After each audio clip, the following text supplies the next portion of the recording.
because I really don't expect anybody else to watch these videos. I don't have a whole lot to talk about this morning. This video is probably going to look kind of weird because of the morning sun blasting in on me.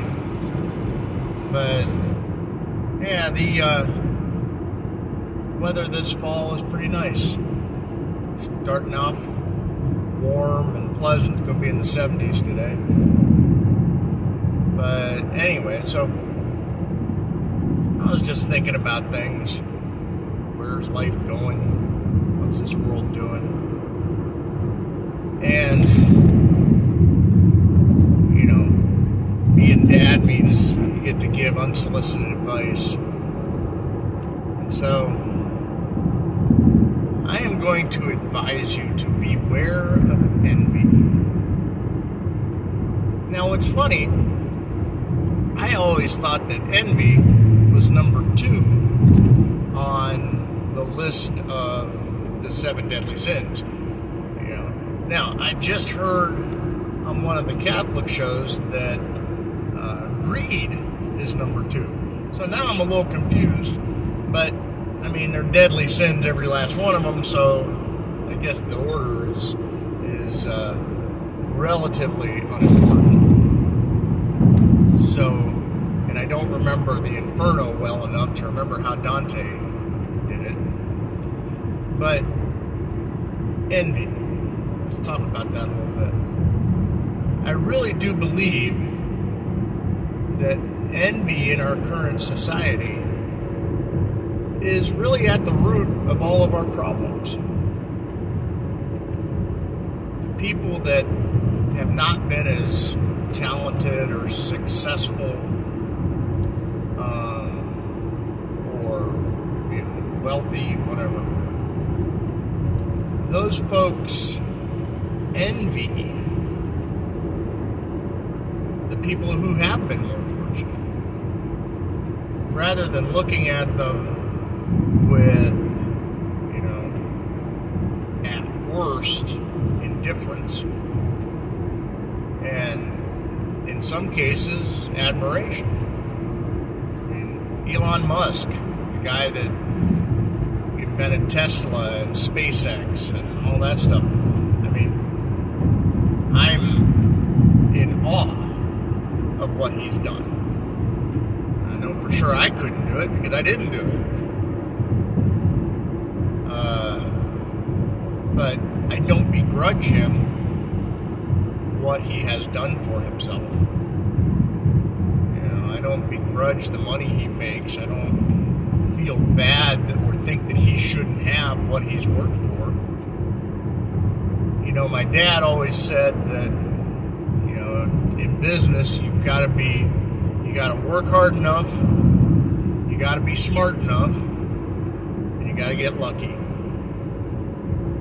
Well, I'm sure that for every Elon Musk who was smart enough, worked hard enough, but the brakes didn't fall that way. I suppose that has something to do with divine providence. On the one hand, sure it'd be great to not have to worry about a lot of the things that I worry about now because of not having as much money as I'd like to have. But on the other hand, I imagine he's got a whole set of worries I can't even understand. And the temptation to do wrong has got to be phenomenal. I've always said that the reason sexual morality is so important is because it's the one aspect of life, prince or pauper, that everyone has to deal with and has enormous consequence. Not everybody's going to have a multi-billion-dollar business. Not everybody's going to have people who work for them and that depend on them for a living. But if you have a family, if you have kids, those are people that depend on you for a living. And it doesn't matter, rich, poor, doesn't matter. It just simply is. And the guy behind me has his radio on incredibly loud. He's going to be as deaf as me someday. But the